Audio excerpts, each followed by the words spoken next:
وبركاته. الحمد لله رب العالمين، والصلاة والسلام على رسول الأمين وآله وصحبه ومن نصره واتبعه ووالاه إلى يوم الدين. رب اشرح لي صدري ويسر لي أمري واحلل عقدة من لساني يفقهوا قولي. نوينا التعلم والتعليم والتذكر والتذكير والنفع والانتفاع والإفادة والاستفادة والحث على التمسك بكتاب الله وسنة رسول الله والدعاء إلى الهدى والدلالة على الخير ابتغاء مرضات الله وقربه وثوابه ومغفرته ورضوانه وحسن الخاتمة عند الموت ورفع الدرجة في الجنة ومرافقة سيدنا محمد صلى الله عليه وآله وسلم وابتغاء شفاعة يوم القيامة على هذه النية وكل نية صالحة شاملة خيرات الدنيا والآخرة وإلى حضرة سيدنا محمد صلى الله عليه وآله وسلم. الفاتحة. أعوذ بالله من الشيطان الرجيم. بسم الله الرحمن الرحيم. الحمد لله رب العالمين الرحمن الرحيم مالك يوم الدين إياك نعبد وإياك نستعين اهدنا الصراط المستقيم صراط الذين أنعمت عليهم غير المغضوب عليهم ولا الضالين آمين. Alhamdulillah, dengan penuh penghormatan dan takzim kepada yang bahagia Ustazah Nur Hafizah binti Ibrahim selaku Ketua Penolong Pengarah Bahagian Dakwah Jabatan Agama Islam Melaka, dan bahagia Ustazah Rahizah binti Abbas Penolong Setiausaha Bahagian Wakaf dan Mal Majlis Agama Islam Melaka, yang berusaha Ustaz Ahmad Atta'illah bin Zakaria Bahagian Wakaf dan Mal, Ustaz Muhammad Aisamuddin bin Abdul Hamid Unit Dakwah Bahagian Wakaf dan Mal Majlis Agama Islam Melaka, dan tuan-tuan, puan-puan, hadirin dan hadirat rahimakumullah, semoga kita semua dengan keberkatan hari yang mulia, pada bulan yang mulia ini akan dicurahkan rahmat Allah Ta'ala, akan dicurahkan keberkatan daripada Allah, dan diampuni segala dosa kita kerana kita menghadiri majlis ilmu, majlis zikir, majlis membawa kita pada peringatan tentang ahwal akhirat, dan juga menambah ilmu, ketakwaan kita, ketaatan kita kepada Allah, dan memperbetulkan perjalanan hidup dunia kita sehinggalah mencapai redha Allah dan syafaat baginda Nabi Muhammad sallallahu alaihi wasallam di akhirat nanti, insya-Allah.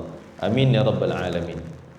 Tahniah pada penganjur majlis yang mengadakan majlis yang barakah ini. Tidak ada tujuan lain kita berkumpul kecuali semata-mata untuk majlis ilmu zikrullah. Mudah-mudahan ia menjadi taman daripada taman-taman syurga Allah Subhanahu wa taala, iaitu syurga, taman syurga telah berada di muka bumi. Inilah keadaan taman syurga, majlis zikir, majlis ilmu yang telah dijanjikan dengan keampunan dan segala kebaikan dan dicintai oleh Allah dan Rasul bagi mereka yang menghadirinya. Syukur pada Allah Subhanahu Wa Taala, dan insya-Allah kita akan membincangkan pula suatu topik tajuk yang pasti kita akan menempuhinya, iaitu tentang kematian dan apa harta kekayaan yang boleh kita bawa untuk menjana kekayaan di akhirat. Kita, kalaulah gambaran kita hidup di dunia ni, Nabi kata seolah kita ni musafir. Nak musafir tempat lain, tapi kita singgah R&R kita, transit di satu airport contohnya. Adakah kita di situ nak menghabiskan segala bekalan kita, habiskan duit, belanja kita, bawa duit banyak, bekalan, contoh orang nak pergi haji, umrah, dia transit lah dekat Dubai, airport Dubai, belum sampai Jeddah, belum sampai Mekah. Adakah dia nak habiskan semua duit dia enjoy kat situ? Tak mungkin. Ini orang tak cerdik. Ini orang yang la yaqilun, Allah sifatkan dalam Al-Quran, orang yang tak berakal, tak cerdik. Al-kayyisu man dana nafsahu wa amila lima ba'dal maut. Orang yang cerdik, kata Nabi SAW, adalah orang yang mandana nafsahu, mempergunakan dirinya, wa amila, untuk beramal sebagai kejayaan akhirat setelah kematian dia. Dia nak beramal di sana. Dia bawa bekalan, bawa duit, bawa kad kredit, bawa itu, bawa ini, tapi bukan nak guna kat transit tu. Dia nak guna di mana? Tempat tujuan utama. Di mana tujuan kita yang paling utama ni? Kita sedang musafir. Bukan tujuan kita di dunia ni kekal abadi, tongkat langit selama-lamanya, tidak. Tujuan kita nak pergi ke alam baqa, alam kekal, alam yang tidak ada penamat dan tidak ada mati setelahnya. Tidak ada mati dah, tak ada penamat. Kan? Kalau kita nak pergi haji dalam masa 40 hari pun, macam-macam bekalan kita bawa untuk memberi keselesaan kepada kita di tanah suci. Sebab tujuan kita nak buat haji, tujuan utama kita, kan? Lebih jauh daripada apa yang kita bincang hari ini, iaitu kita nak pergi lebih jauh setelah kematian, alam akhirat sana. Yang mana kalau di Mekah ni, kalau kat Mekah dunia ni, kita nak buat, kita habis bekalan, senang call, transfer sikit, nak guna duit, boleh guna melalui bank. Ada bekalan yang boleh tambah. Tapi kita bila dah sampai ke alam baqa, ni alam barzah kita, yang kita tak boleh nak call untuk transfer duit sikit, tolong transfer pahala sikit, tolong hantar bantuan sikit. Tak ada, kita tak boleh nak call siapa dah. Harap-haraplah legasi yang kita tinggal, apa yang kita tinggal, itulah yang memberi keselesaan kita di alam barzakh dan di alam akhirat seterusnya. Kita hanya berada di yaumiddin. Apa dia yaumiddin? Yaumil jaza, hari pembalasan. Tak perlu lagi kita nak beribadah, dan tak boleh kita nak beribadah di alam barzakh. Nak semayang, tak dapat pahala pun kalau kita semayang. Adakah orang semayang dalam kubur? Ada cerita seorang ulama namanya Imam Thabit Al-Bunani, ni karamah wali ni. Dia sebelum mati ibadah sepanjang malam, semayang banyak-banyak, sehingga dia rasa minat, cinta, hiburan dia adalah dengan semayang. Ketenangan dia melalui semayang.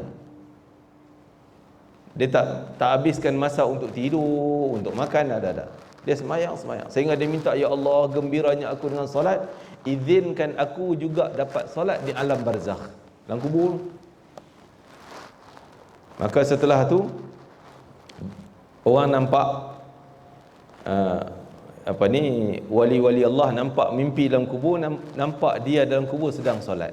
Tapi kata ulama, solat dalam kubur tak menambah pahala. Allah tak bayar pahala, kecuali solat yang dia dah buat semasa hidup dia, kan? Tak. Jadi nak sebutnya bahawa kita hanya duduk menerima apa yang kita dah buat, dah lakukan masa dunia dulu. Untung orang yang menjana kekayaan, dia dah tanam saham sana, tanam saham sini, duduk dalam kubur terima pencen dia masuk. Ini saham yang paling besar, harta yang kita nak bawa ke alam pencen kita daripada hidup dunia, iaitu di alam barzakh. Bagaimana kita tengok hadis ayat yang dibacakan oleh qari kita sebentar tadi, yang agak detail panjangnya, bermula daripada ayat yang ada di slide di depan tuan-tuan. Belum lagi. Ini mathalul ladzina yunfiquna amwalahum fi sabilillah kamathali habbatin ambatat sab'a sanabil. Kita tengok terjemahannya. Perbandingan yang Allah buat, orang yang membelanjakan harta mereka pada jalan Allah seumpama sebiji benih yang tumbuh punca sebiji benih. Kalau saya duduk, asal saya dari Kedah, kita nak buat contoh padi pun tuan-tuan faham lah kot, kan? Kampung saya memanglah sekitarnya padi sebiji sebesar beras tu satu. Bila tanam, dia bukan tumbuh sebiji bukan ganti dengan sebiji, tak. Dia ganti, kalau sini disebutkan menerbitkan 7 tangkai, dan setiap tangkai itu pula menerbitkan terdapat 100 biji. Walaupun Allah nak ceritanya gandaan jihad fi sabilillah, setiap belanjanya gandaan 700 kali ganda. Itu kata ulama bukan gandaan minimum, bukan paling sikit, paling banyak. Bukan paling banyak, tapi paling minimum. Terbalik, saya silap. 700 bukan maksimum tapi minimum.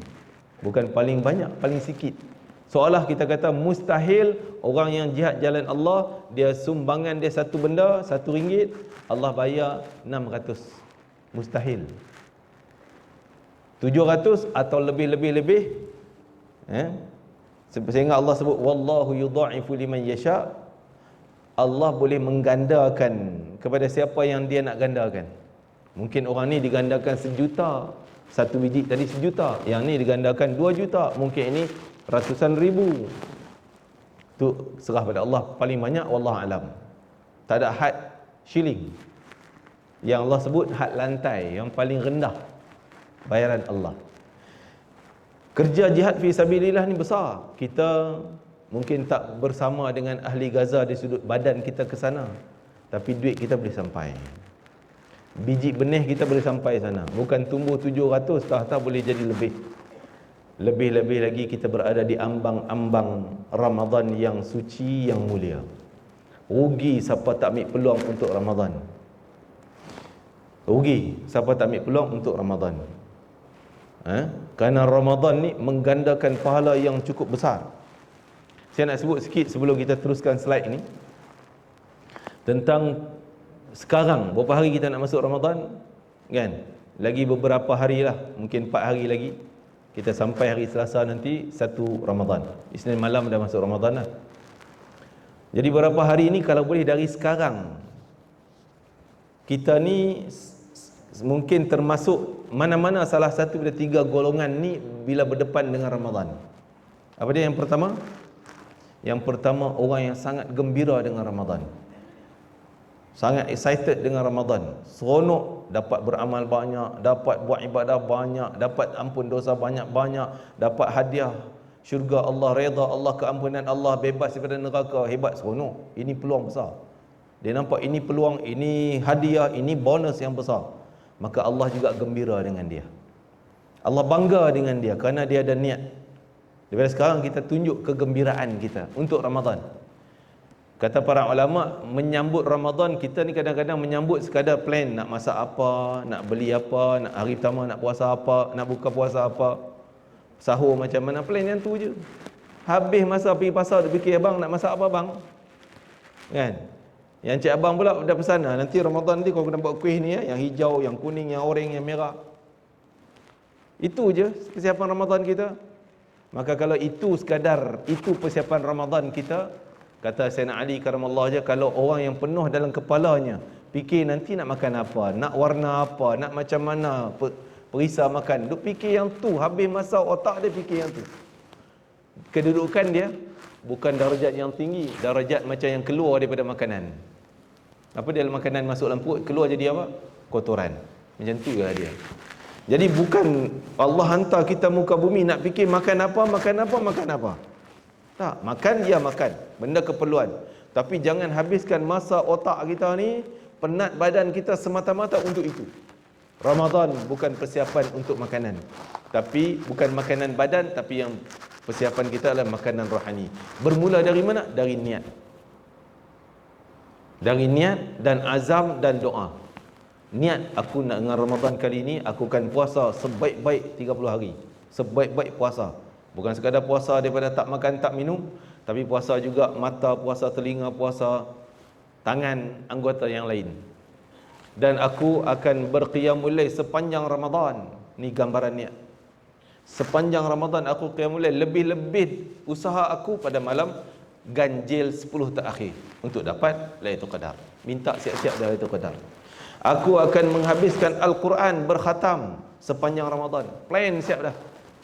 Target tu dah ada. Macam mana tuan-tuan di jabatan-jabatan mesti ada dia punya KPI dia. Nak target sekian barulah lepas KPI sampai tahap ini dapat bonus, dapat begini, dapat hadiah. Kita ada target. Takkan dalam nak duduk di alam yang tidak ada ending, tak ada penyudah, kita baru target nak pencen 4 tahun lagi, nak target macam-macam. Ya baguslah. benda tu betul. Kita ada KPI kita ada standard kita dan sebagainya. Kan? Walaupun kita nak kerja lagi 2 tahun, 3 tahun, 10 tahun, dah kita plan juga.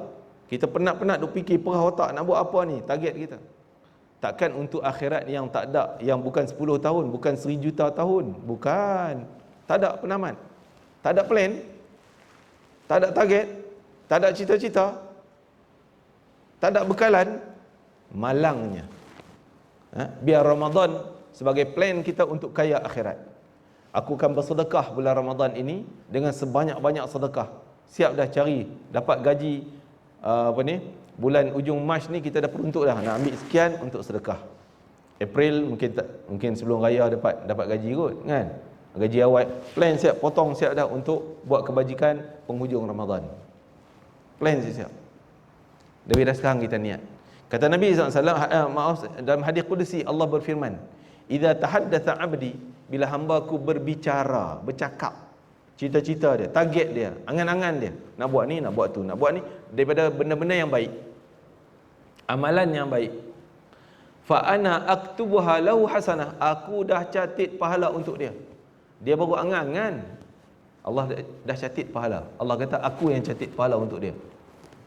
Bukan tugas malaikat lagi, sebab malaikat pun tak diberi tugas untuk mengorek apa niat kita.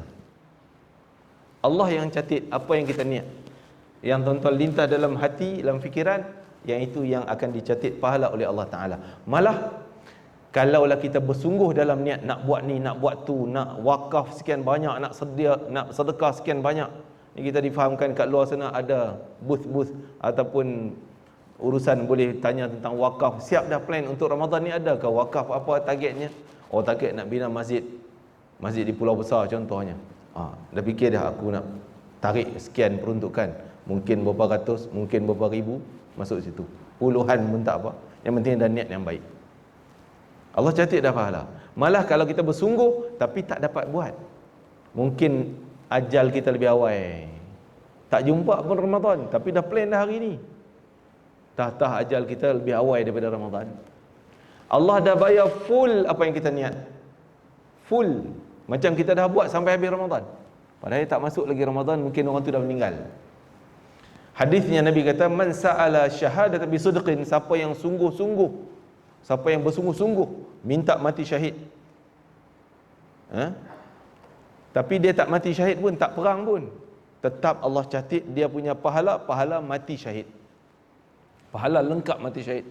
Walaupun tak mati perang, dia mati di dalam rumahnya, di atas katil di rumahnya, tetap pahala Allah bayar, sebab niatnya bersungguh-sungguh. Maka rugi kalau orang yang hari ni lagi 4 hari nak masuk Ramadan, tak ada langsung planning dia, nak buat apa. Kena ada azam, lintasan fikiran. Tak perlu cerita pada orang, tak payah tulis dalam wall Facebook, tak payah tulis dalam status story dan sebagainya, tak payah. Yalah, tujuan nak dakwah, ajak kawan-kawan lain, hendaklah berniat apa, okeylah tu. Jangan nak tunjuk, saya dah berniat ma'azam nak, tak payah. Jadi riak pula nanti. Jadi azam niat ni sangat penting dalam Islam.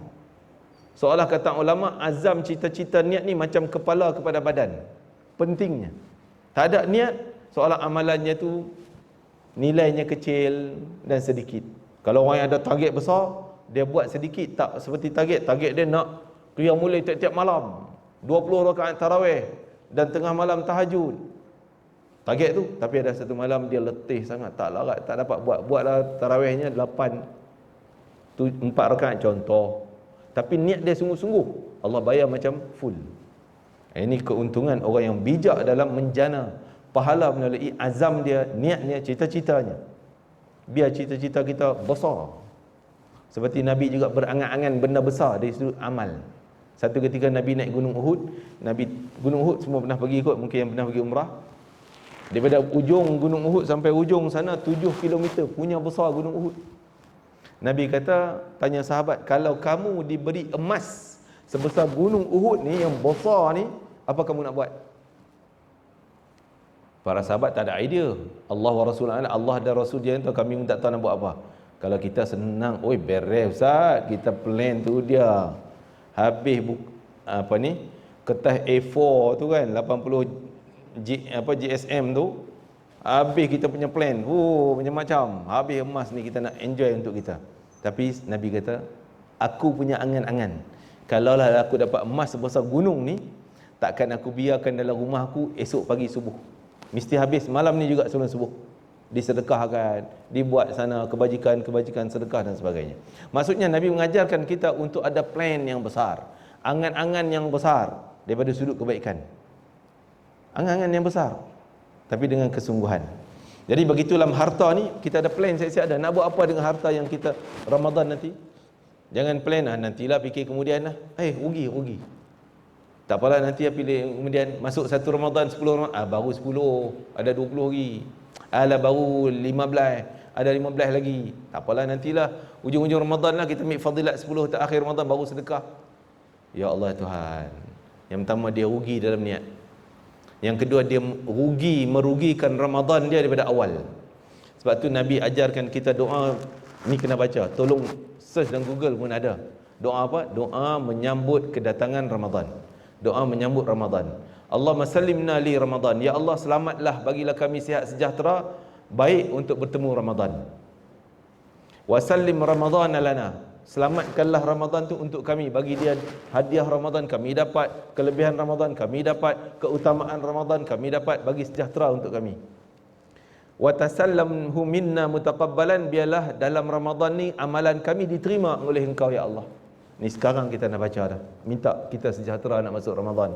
Ramadan takkan sejahtera kalau tak ada planning. Kita kena ada plan nak buat. Terkhusus kita nak bincang ini berkaitan dengan harta yang nak bawa kepada mati.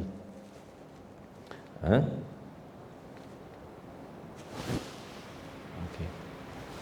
Seterusnya kita tengok pada ayat lan tanalul birra hatta tunfiqu mimma tuhibbun. Ayat ini semua banyak dengar dalam radio Riakim, banyak diulangkan. Tapi cuma saya nak cerita di sini, Allah kata takkan tercapai. Lan dalam bahasa Arab, orang yang mengaji Arab banyak ustaz-ustazah di sini. Lan nafi lil muabbad. Maknanya tak akan sama sekali, tak akan dapat, tak akan tercapai sama sekali. Bila kita sebut tak akan tu, tak akan, tak dapat. Kalau ada peluang ni kot, dah, tak ada. Sampai bila-bila takkan dapat. Tak dapat apa? Al-birra. Birra di sini kata ulama tingkatan darajat pahala sedekah yang paling besar. Tadi saya kata kalau sedekah biasa ni mungkin 10 kali ganda pahala. Kalau fi sabilillah 700. Itu minimum. Yang paling tinggi wallahu alam, mungkin juta, mungkin puluh juta, bilion. Nak dapat yang paling tinggi yang kita pun tak tahu berapa banyak, takkan dapat kalau tak buat benda ni. Apa dia benda tu? Tunfiqu mimma tuhibbun. Sehingga kamu sanggup menginfakkan harta yang kamu cinta. Apa yang sayang, kita sayang duitnya. Dapat gaji sayang. Kata ulama, maksudnya sedekah manfaat. Apa yang dia boleh bagi manfaat. Jangan pula sedekah sampai dia tak ada langsung. Tak boleh. Kata Abdullah bin Abbas, jangan kamu memberi semuanya sehingga kamu jadi orang terhina pula, dia minta sedekah dengan orang. Dia punya nak buat pahala Ramadan, habis simpanan tabung haji, simpanan bank dia, fixed deposit cairkan, sedekah semualah nak dapat pahala Ramadan. Orang tak suruh bagi semua. Nanti keluar Ramadan kau nak buat apa? Susahlah pula kan. Walaupun kita yakin Allah akan bayar, tapi Allah tak minta macam tu. Tak minta semua. Minta memadai kadar. Setelah tolak keperluan diri kamu, keperluan ahli keluarga, tanggungjawab. Itu nafkah wajib. Kan? Ada lebihan, sedekah. Tak ke semua pun, mungkin kadar macam zakat 2.5%, ataupun lebih kurang macam tu, nak lebih lagi alhamdulillah. Jangan semua. Buat benda ni. Dan sebolehnya saya kata tadi, kekuatan niat. Macam mana nak niat? Tuan-tuan bila sedekah, gambarkan niat. Macam mana ustaz nak sedekah niat? Kita masuk tabung masjid jalan. Ya betul, itu dapat pahala. Tapi kalau kita niat, ya Allah aku sedekah, ni niat lintasan dalam. Ya Allah aku sedekah di tabung masjid ini untuk mencahayakan masjid, untuk memakmurkan masjid, untuk fi sabilillah, untuk memakmurkan rumah Allah Taala. Niat kita makmurkan rumah Allah, untuk mencahayakan rumah Allah. Nabi kata kalau satu cahaya aja, kalau orang tu bagi satu lampu, Allah bina istana dalam syurga untuk dia. Dia bina sekadar sumbangan dia tanah sekadar satu sarang burung. Sarang burung lebih kurang segenggam tangan kita macam ni. Maksudnya kita kata senang, kita kata sedekah dia satu biji bata je. Nak buat masjid mungkin juta-juta, 10 juta, dia sedekah satu biji bata je. Pun Allah siapkan istana untuk dia kalau ikhlas kerana Allah Ta'ala. Hebat.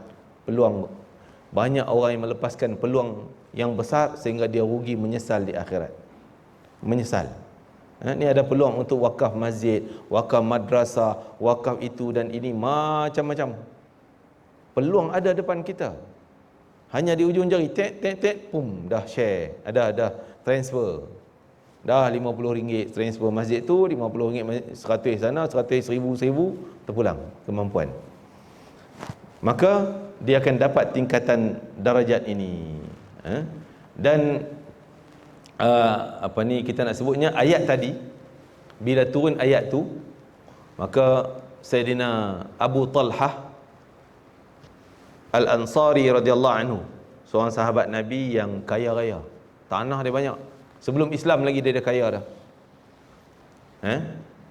Dia bila dengar antara tanah dia yang paling dia sayang daripada dulu sampai zaman tu, iaitu tanah kebun Bayruha yang ada di dalamnya perigi air yang segar. Nabi suka singgah situ.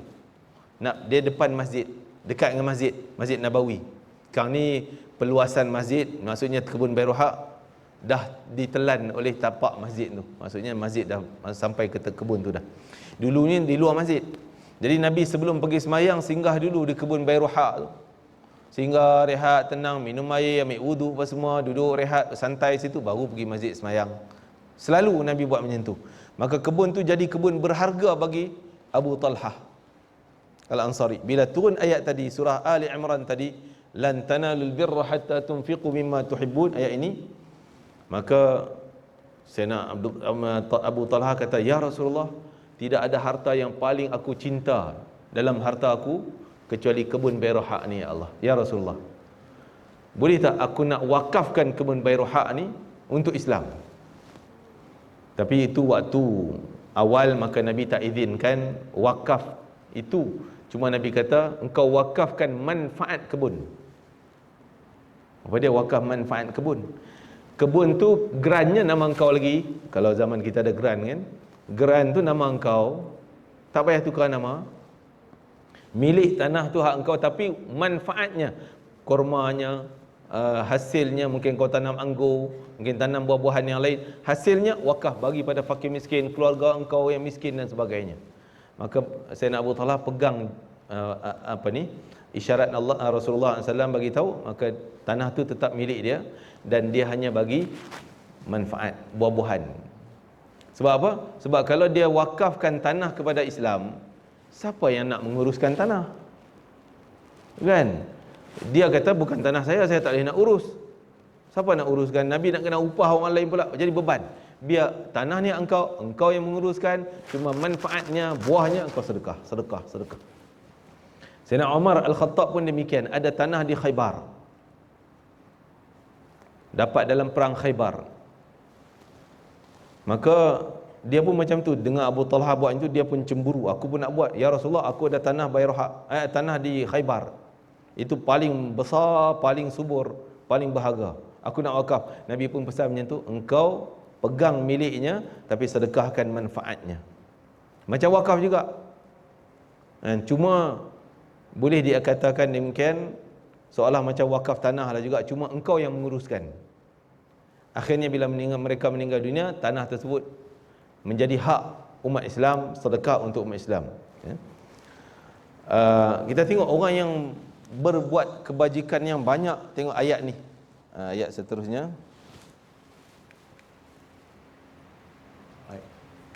Tu. Ya ayyatuhan nafsul mutmainnah. Betul Kita tukar slide ni. Kita baca terjemahannya. Wahai orang yang mempunyai jiwa yang sentiasa tenang, tetap dengan keyakinan, kepercayaan bawaan yang baik, dia yakin dengan ganjaran Allah. Allah kata buat je ni dapat pahala, dia yakin dia buat, dia yakin dia buat, dia yakin dia buat. Maka orang ni Allah sifatkan nafsul mutmainnah, jiwa yang tenang. Kata ulama, tenang bila? Tenangnya saat kematian, husnul khatimah. Dan tenang yang kedua di alam barzah, aman damai. Yang ketiga setelah bangkit daripada kubur di hari kiamat nanti, aman damai sampai ke syurga. Ni orang ni akan disapa ataupun dialu-alukan dengan kata-kata malaikat. Kembalilah kamu ke Tuhan kamu dengan keadaan engkau berpuas hati dengan segala nikmat yang diberikan, lagi diredai di sisi Tuhan. Kamu dapat nikmat kat dunia dulu walaupun sikit-sikit, tapi kau bersyukur, kau buat kebajikan dengan kadar yang sikit yang kau ada. Kita ni banyak masalah, kita fikir, ustaz saya bukan orang kaya nak sedekah, saya bukan orang kaya nak wakaf banyak-banyak. Biarlah orang kaya banyak jutawan-jutawan, dia oranglah sedekah, dia oranglah wakaf, dia oranglah sponsor buka puasa. Kalau kita fikir minda kita macam tu, sampai bila kita nak kaya? Sepatutnya kita mind kita ni kena tukar sikit. Saya susah hidup ni, saya kena sedekah baru jadi kaya. Bukan tunggu kaya baru nak sedekah. Sedekah sampai jadi kaya, wakaf sampai jadi kaya. Ma naqasa malun min sadaqah, selalu kita dengar hadis itu, takkan kurang pun. Takkan kurang kalau harta dia sedekah. Bukan matematik kita ada 100 tolak 10 jadi 90, dah sikit daripada 100 tadi, berkurang. Itu matematik kita. Matematik Allah Ta'ala, ada 100, kau sedekah 10, mungkin jadi 1000. Itu matematik Allah. Di sini letaknya keyakinan kita. Kita yakin ke tidak? Ni kita tak pernah yakin. Ya ke? Tak berani baru dapat gaji sikit nak bagi masjid. Lagi nak beli, nak guna. Tak jadi. Pasal tak ada yakin. Orang yang yakin, sampai peluang kebajikannya dia buat. Sedekahnya, wakafnya, terus tak fikir panjang. Di awal tadi saya sebut, bukan diperintah oleh Allah nak bagi 100%. Abi Talhah pun dia bukanlah wakaf 100% harta dia. Walaupun cerita Sayyidina Abu Bakar bagi semua dalam perang Tabuk, itu standard Sayyidina Abu Bakar lain. Standard para sahabat yang hebat-hebat. Jadi kita tak diwajibkan demikian, cuma ada bahagian. Kita dapat bulan ni gaji, ada bahagian tolak sikit. Dapat gaji, ada bahagian tolak sikit. Kadang-kadang kita terlupa. Nak tunggu transfer, satunya time nak transfer tu lah internet putus. Selalu syaitan kacau macam tu. Nak transfer je internet putus. Nak transfer je Allah jam pula server bank tersebut, jam tak boleh jalan. Tunda dah lupa. Habis dah duit belanja. Jangan, kalau boleh yang tu awal. Saya nak satu cerita. Ada seorang ulama di Yaman. Dia selalu pergi jalan kaki ke tempat kuliah dia, daripada rumah ke kuliah. Sehingga dia selalulah akan bawa bekalan 3-4 bekalan bungkus sedekah. Dia tahu di kawasan dia lalu tu, dia akan lalu di rumah orang miskin, ada 4 buah miskin, dia bawa 4 bungkus. Ada 5 bungkus. Dia letak setiap pagi-pagi dia lalu tu, dah letak setiap depan rumah orang miskin ni. Dia kenal siap dah. Setiap hari, setiap pagi dia buat demikian. Setiap hari nak pergi, dia letak baru pergi kuliah dia dan balik. Satu hari dia nak pergi ke laluan lain yang baru, dia nak lalu, maksudnya tak tahu ada orang miskin ke tidak, dia tak bawa lah beg sedekah tadi, mungkin tak jumpa, nak pergi ke tempat lain. Dia pesan ke anak dia yang sulung, tolong engkau pagi-pagi nanti jangan lewat-lewat, pagi ni engkau bawa 4 bungkus 5 bungkus ni pergi letak rumah miskin sekian, alamat ni, letak pagi-pagi ni. Dia, sebab ayahnya tak lalu situ, ayah nak pergi tempat lain. Maka sekian sampai petang, ayah dia balik. Bila balik, sampai ke rumah, dengar berita adik pada abang sulung tadi ni aksiden, kemalangan. Adalah berlaku kemalangan sikit, cedera, sehingga ayah dia terus pegang abang sulung dia. Macam mana sedekah kau hantar tak tadi? Dia tahu kemalangan ni punca dari mana? Dari mungkin ada masalah pada sedekah. Dia tanya dulu, kau sedekah tadi? Bagi tak tadi apa yang aku pesan? Dia kata hantar. Pukul apa kau hantar? Oh, lepas zuhur kau hantar. lewat. Kan? Dia kata engkau melewatkan sedekah rutin aku menyebabkan Allah datang musibah pada keluarga kita kerana engkau melambatkan sedekah rutin aku. Kau boleh kita sedekah rutin. Yang rutin tu segerakan. Memang kita selalu pagi-pagi subuh dah masuklah RM10 ke tabung masjid. Teruskan. Jangan berhenti. Orang yang istiqamah punya sedekah lagi baik. Dan ada orang tanya soalan, Ustaz, saya selalu kalau peruntukan gaji sebulan tu mungkin saya buat contoh lah, kata RM300 sebulan nak sedekah.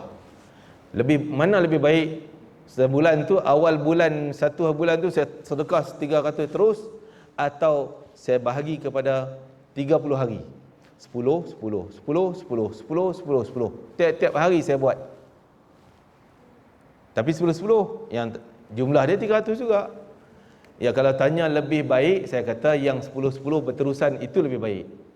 Tapi risiko pula, kadang-kadang yang tu tak jadi, terhalang. Ada hari kita terlupa, ada hari nak guna duit, tak jadi 10 masuk, bahaya yang tu. Tapi dari sudut pahala, mana lebih baik? Lebih baik yang berterusan setiap hari. Walaupun sedekah 300 selonggok pun baik juga, tak ada masalah, pahala juga. Okey, kita tengok ni.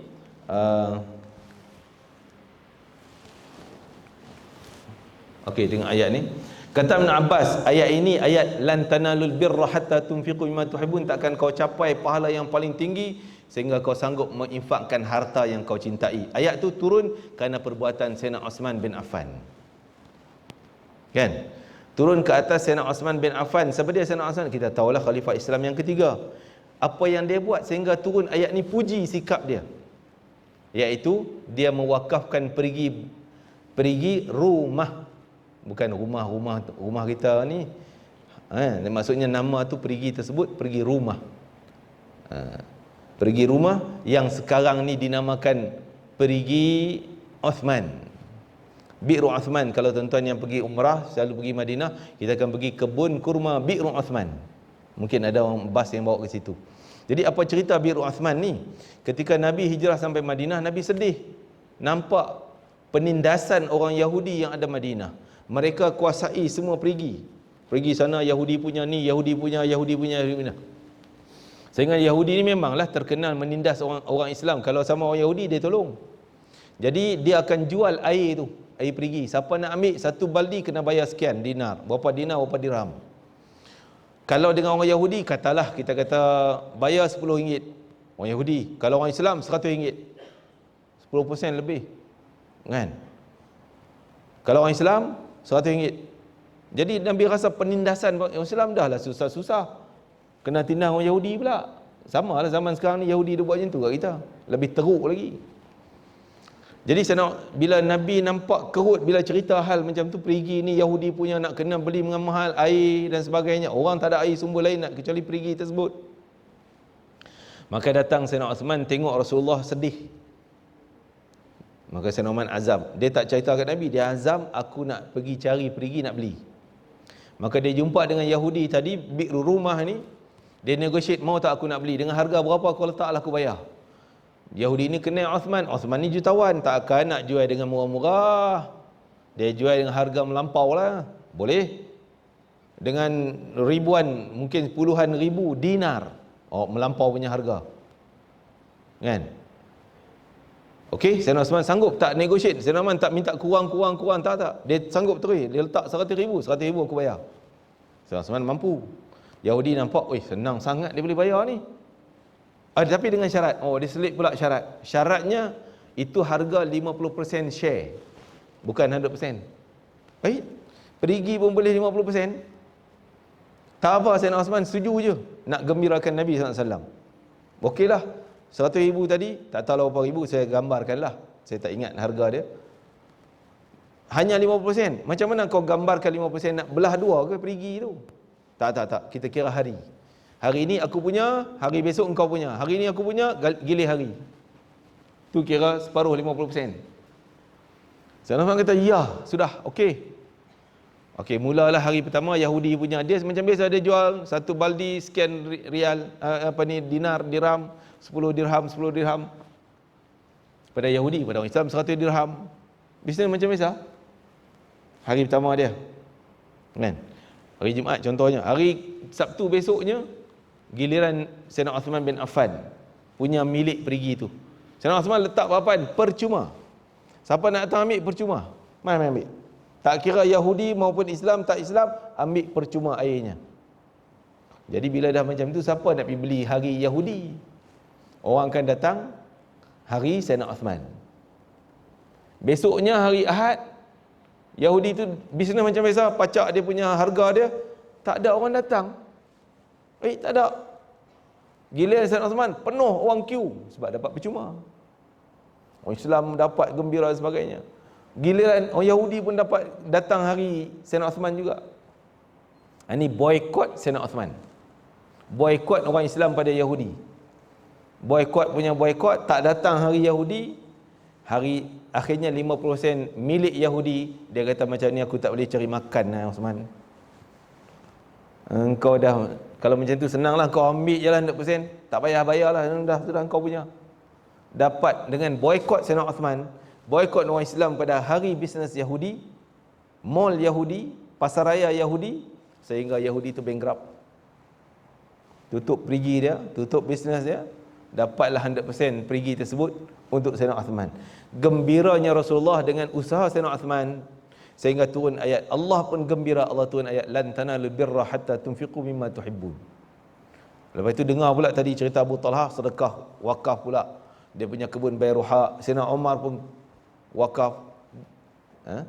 Jadi sini kempen tu penting. Alhamdulillah, tuan-tuan punya kempen, buat kuliah, buat ceramah, kempen penting. Untuk orang sedar, bagi kesedaran mewakaf.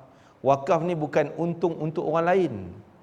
Kadang-kadang kita fikir ada tanah saya wakaf untuk pejabat agama ataupun majlis agama Islam. Oh, dia orang dapat untung. Dia orang boleh buat bisnes.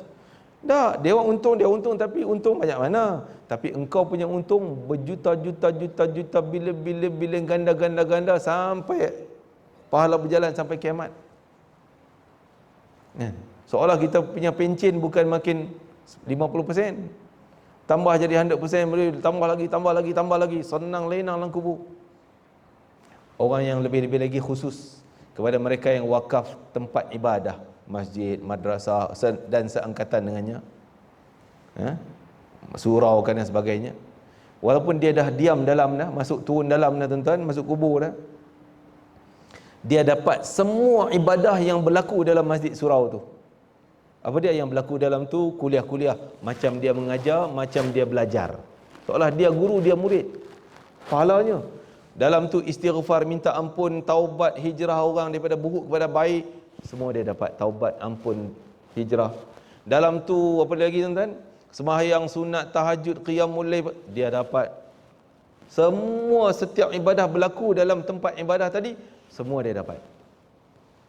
Itu kalau sponsor 100% Ustaz. Kalau 5 juta dia letak 5 juta masjid dia punya. Dah. Allah tak buat sistem macam tu. Yang letak 5 juta memanglah dia hebatlah, gandaan dia besar. Yang letak RM1, yang kita kata 1 biji bata tadi, RM10. Bata mana RM10 pula, mahal sangat bata sini. 1 bata apa? RM1 lah kot. Kan? Saya tak tahulah. RM1 yang masuk tabung, tapi yang penting ikhlas kerana Allah. Masya Allah, dapat ganjaran berterusan macam satu masjid tu dia punya. Sebab apa? Dia ta'awun alal birri wat taqwa. Dia juga membantu untuk membina masjid. Ada sumbangan dia. Masya Allah.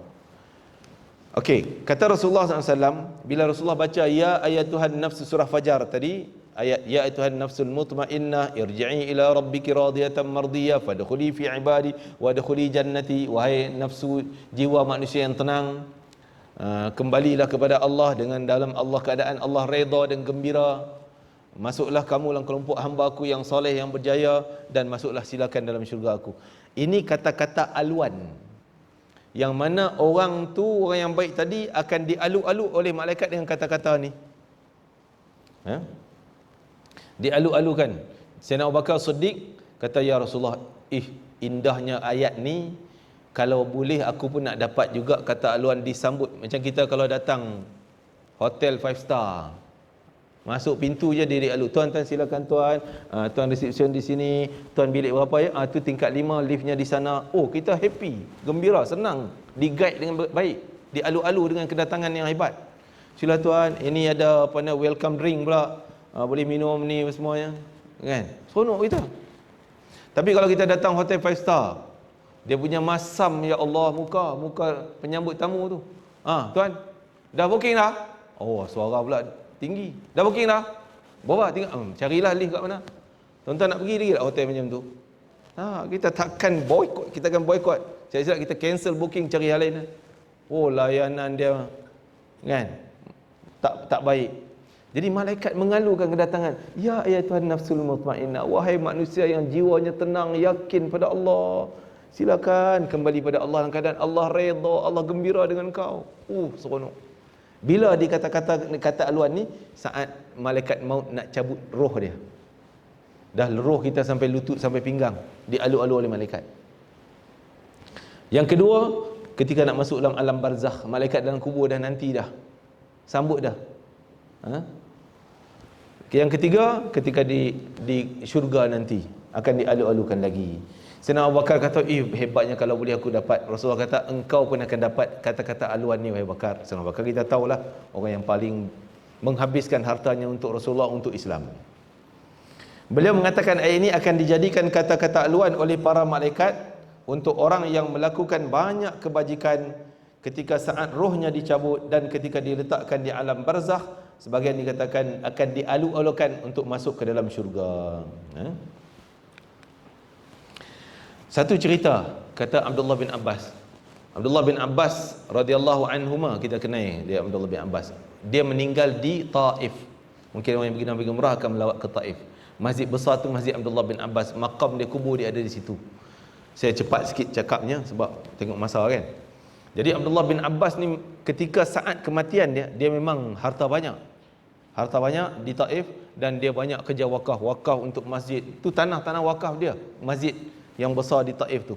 Dan begitulah banyak kebun dia wakaf untuk orang miskin dan sebagainya. Banyak kerja wakaf dia. Dan memang dia alim ulama, sahabat Nabi lagi, banyak kelebihan dia. Jadi saat dia kematian, orang yang menguruskan jenazah, ini disebut dalam tafsir Ibn Kathir, bukan cerita dongeng, bukan cerita pelik. Walaupun pelik pada akal kita, tapi wajib kita terima kerana para ulama menceritakan ke semua yang menyaksikan peristiwa menguruskan jenazah dia. Jenazah dia dikafankan dan dimasukkan dalam keranda. Tiba-tiba datang seekor burung yang sahabat-sahabat nampak cantiknya burung ni, dan tak tahu burung ni nama apa. Bukan merpati, bukan helang, bukan. Tak tahu dari mana burung ni, jenis apa tak tahu. Dia datang, dia masuk dalam keranda Abdullah bin Abbas, duduk bersama dengan jasad Abdullah bin Abbas. Orang pun tutup keranda tersebut, dia masuk bawah kain tutup tu, dia masuk dalam. Lepas tu orang buka pergi cari, tengok tak ada burung tu. Dah masuk tadi, tak keluar-keluar, dan hilang tak tahu ke mana. Semua orang tak apa ajalah, biar ajalah kan. Jadi orang pun usunglah jenazah dia untuk masuk dalam kubur. Bila diturunkan dalam kubur, orang dengar suara, ya ayyatuhan nafsul mutmainnah irji'i ila rabbiki radiyatan mardiyah fadkhuli fi ibadi wadkhuli jannati. Ayat tadi, wahai jiwa manusia yang tenang, yang yakin pada Allah, janji Allah, kembalilah kamu kepada Allah Tuhan engkau dalam keadaan Allah redha, gembira dengan engkau. Masuklah kelompok hamba-Ku dan masuklah dalam syurga-Ku. Ini apa maksud ni? Alu-aluan untuk orang yang banyak sumbangan hartanya. Saya secara pribadi banyak jumpa, mungkin tuan-tuan pun banyak jumpa orang-orang yang dia bukan ahli soleh, tak nampak dia alim. Tak ada, dia bukan alim. Dia bukan soleh, rajin, iktikaf, ibadah banyak-banyak ni, tapi dia kebajikan dia dengan harta yang banyak. Ikhlas, Masya Allah. Antu ada kenalan saya lah, nak kata kawan pun tidak, dia senior lah, tapi dah meninggal. Satu ketika dia ni Arab sepatah pun tak faham, boleh ana anta je lah, ana anta. Lain kaifahaluk pun tak faham, tak kerti Arab. Bila dia pergi Mekah, dia jumpa dengan seorang tokoh ulama besar, Habib Muhammad Alawi bin Abbas al-Maliki, yang meninggal dunia tahun 2015 saya.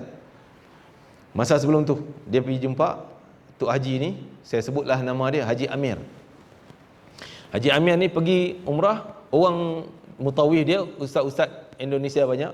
Jadi ustaz Indonesia bercerita, Haji, jom kita malam ni pergi ziarah ulama besar Mekah. Oh, dia pun nak jom. Dia pun tak kenal siapa Habib Muhammad ni. Pergilah ziarah. Habib Muhammad biasa lepas majlis dia akan duduk atas kerusi, semua orang datang salam, queue punya panjang berular gitu. Zuk. Salam. Seorang macam biasa, salam. Sampai giliran Haji Amir tu first dia jumpa Habib tak kenal dia pun. Habib pegang tangan dia, tunggu sekejap. Salam oleh habis, pegang dia. Nanti aku nak pergi Malaysia, aku nak duduk rumah kau. Kau tolong layan aku, engkau sambut aku. Dia terpinga-pinga. Tak kenal, baru kenal, datang. Bagi dia orang kaya. Orang kontraktor kelas A, kaya banyak. Jadi dia pun, orang lain kawan-kawan dia pun heran kenapa Habib pilih rumah dia. Sedangkan orang lain pun nak, kalau boleh kami pun nak bantu, nak tolong, nak dapat berkat. Orang pun tak tahu apalah amalan Pak Haji ni sehingga Habib pegang, sayang sangat dengan dia, terus pegang dia. Para ulama ni nampak benda lain yang kita tak nampak, rahsia-rahsia dia. Jadi salam, duduk. Maka dia pun heran, tak tahu. Pak Kiai ustaz-ustaz yang bawa terjemah dia ni pun kata tak tahu sebab apa Habib pilih rumah dia, pilih kebaikan dia, apa rahsia dia. Jadi mutakhir setelah Habib dah datang, dia gembira, dia jadikan dia ni sebagai Haji Amir ni sebagai anak angkat. Inilah anak aku di Malaysia, dia kata. Ni anak angkat aku. Akhirnya baru orang nampak kebaikan dia, rahsia yang orang tak nampak. Dia kontraktor, bisnes macam-macam, kelas A punya kaya ni. Akhirnya baru orang nampak rupanya dia ada wakaf. Dia beli tanah di Surabaya, buat rumah anak yatim daripada harta dia 100% A sampai Z. Anak-anak yatim sponsor makan semualah, belanja baju, rumah. Malah dia bagi elan pada mak anak yatim yang miskin, ayah anak yatim yang miskin. Bagi lagi mak ayah dia. Semua 100% dia, raya-raya, baju raya semua dia tanggung. Baru orang nampak ini rahsia dia, rahsia wakaf dia. Rahsia dia datang daripada situ. Sehingga saya pernah datang Haji Amir ke rumah Abu Ya Syed Muhammad. Dia kata, saya ajak Haji Amir, kita nak duduk hotel mana ni? Dia kata, saya tak ada hotel lain. Saya diharamkan duduk di hotel-hotel sekitar ni, kecuali kena duduk di hotel ataupun rumah Abu Ya. Dia panggil Abu Ya Syed Muhammad Alawi bin Abbas Al-Maliki. Saya nak duduk rumah dia. Saya kena duduk rumah dia. Kalau tak duduk rumah dia, kena marah.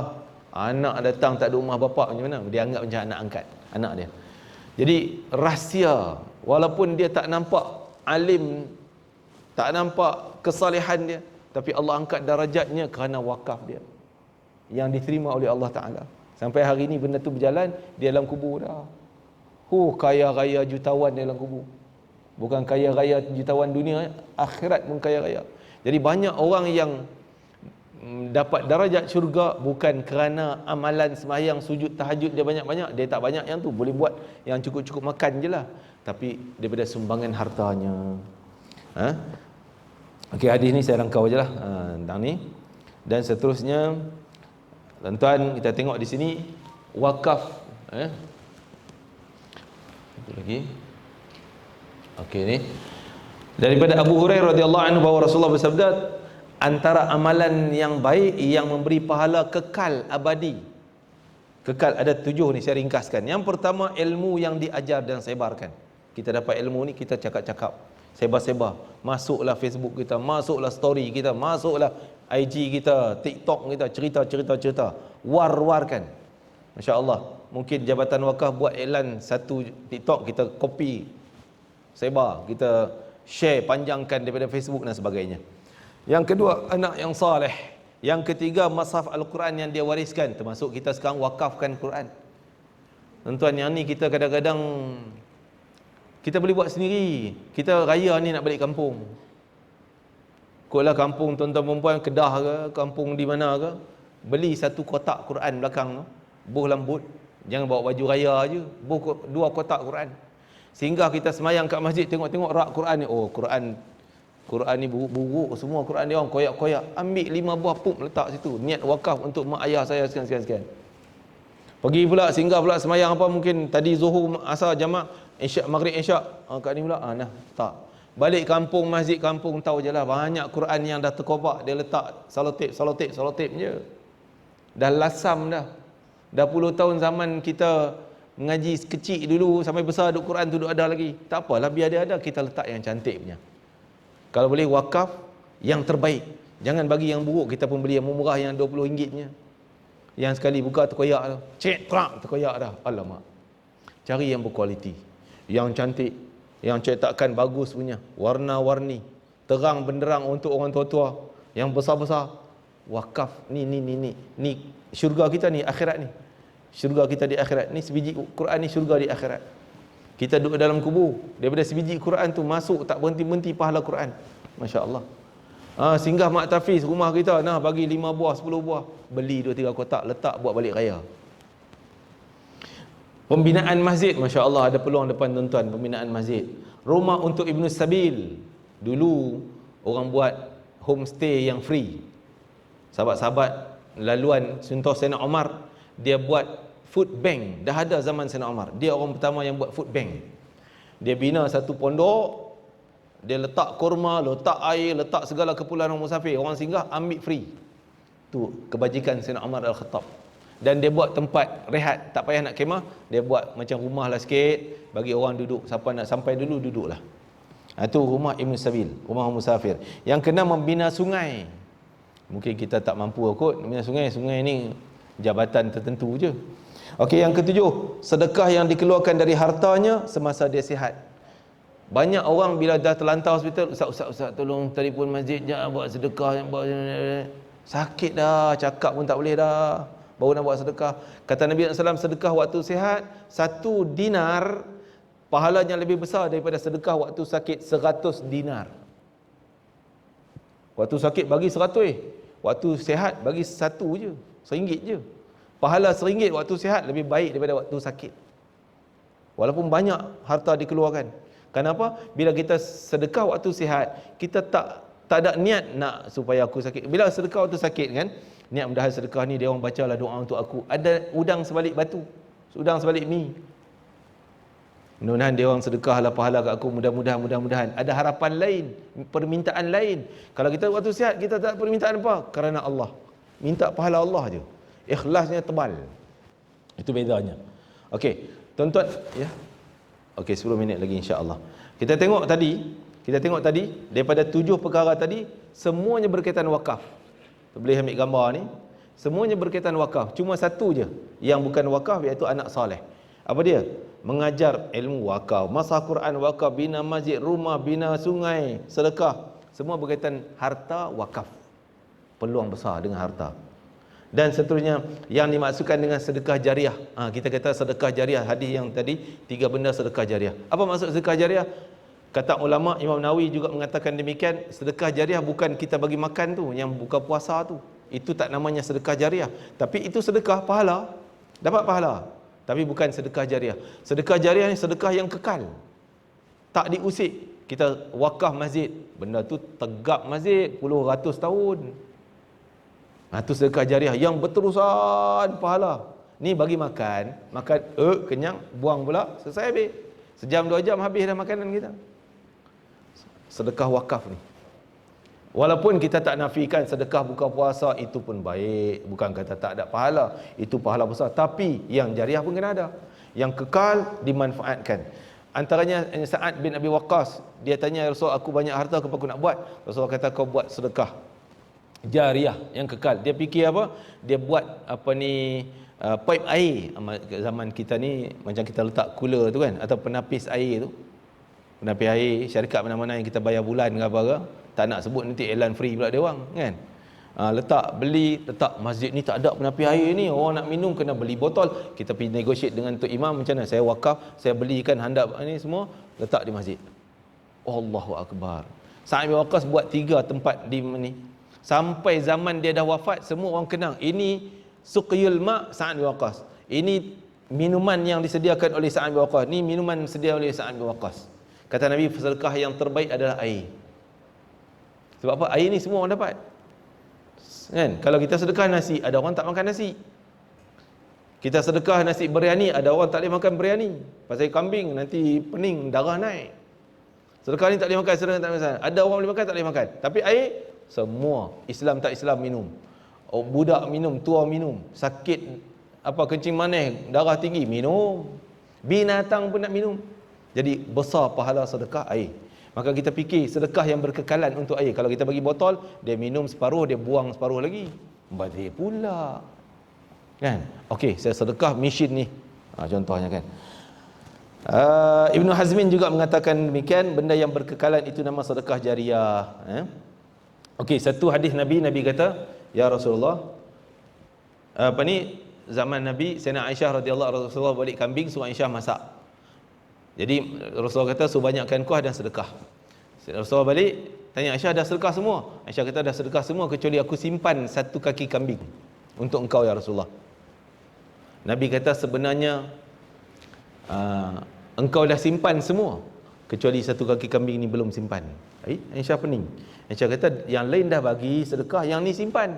Nabi kata, yang lain dah simpan, yang ni belum simpan. Maksudnya apa? Simpan akaun akhirat dah, sebab kita dah sedekah. Harta kita dah simpan akaun akhirat, tak ada siapa boleh usik dah. Harta kita simpan di bank, boleh jadi kena scammer. Baru ni tabung haji kan, orang yang simpan kena scammer. Duk simpan punya simpan, duit bubuh bawah pantai, terbakar pula. Tikus makan habis. Bila masuk akaun akhirat, tikus tak boleh makan, api tak boleh bakar, berjalan terus, simpan siap.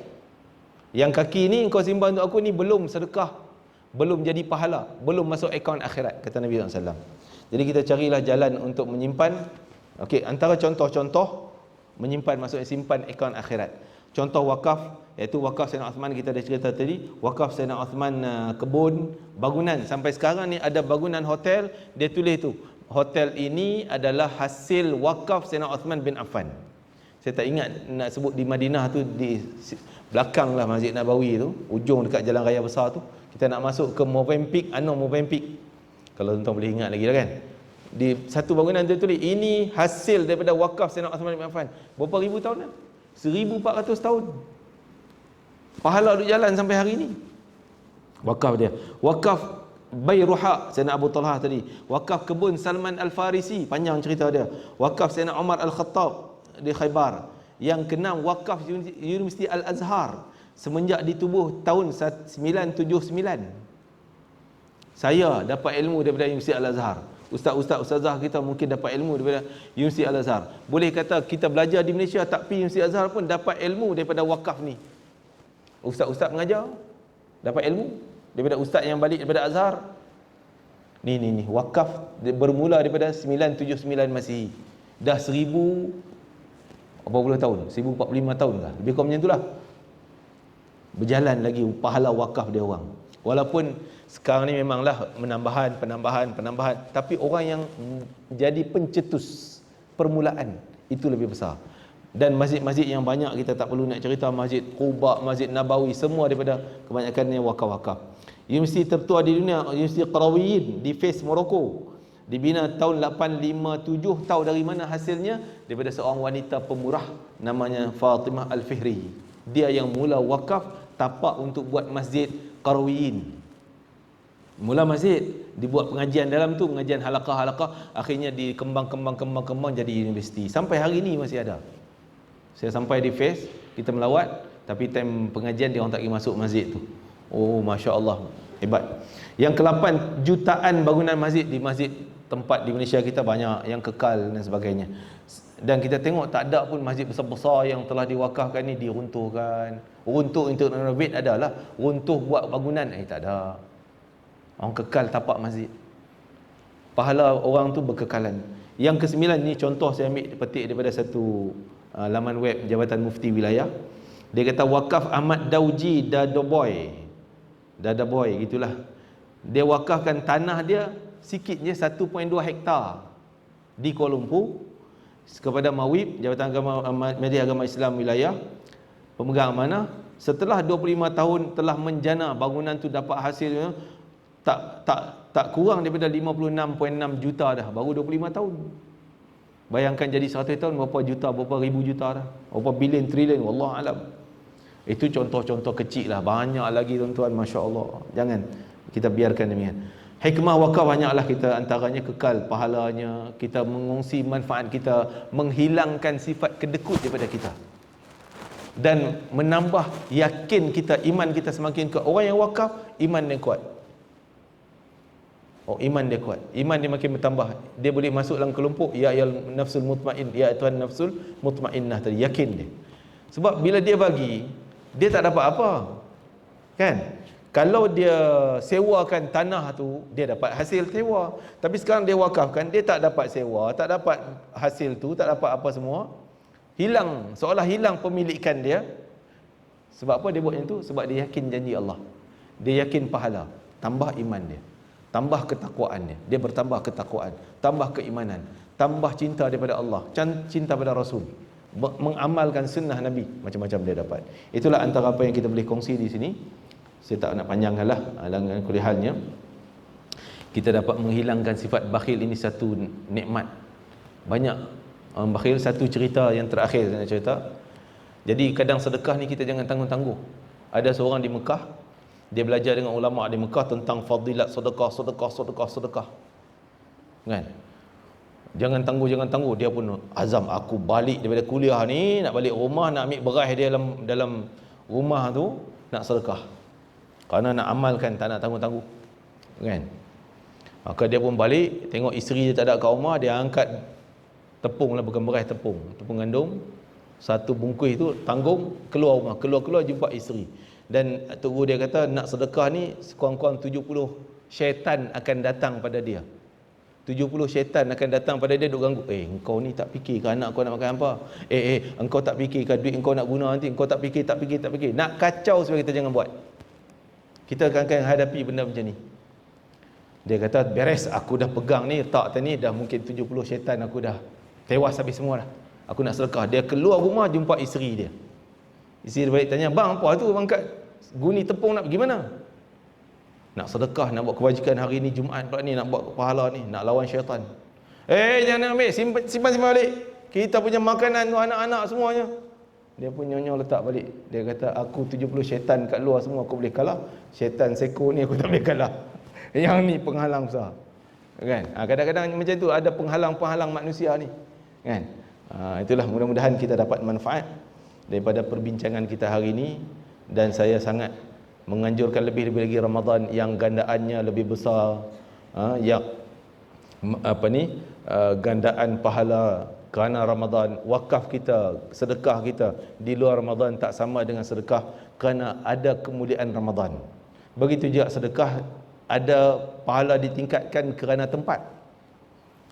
Kita sedekah di Mekah tak sama sedekah di Malaysia, ganda ada lain, gitu. Jadi kita manfaatkan masa bulan Ramadan, maka peruntukkanlah untuk kita beri sedekah, khususnya benda jariah yang berkekalan yang kita dah sebut tadi. Wallahu ta'ala alam. Mohon maaf atas salah silap bicara saya, dan mudah-mudahan apa yang baik dijadikan ilmu pegangan panduan kita, yang tak baik salah silap tu tolaklah ke tepi.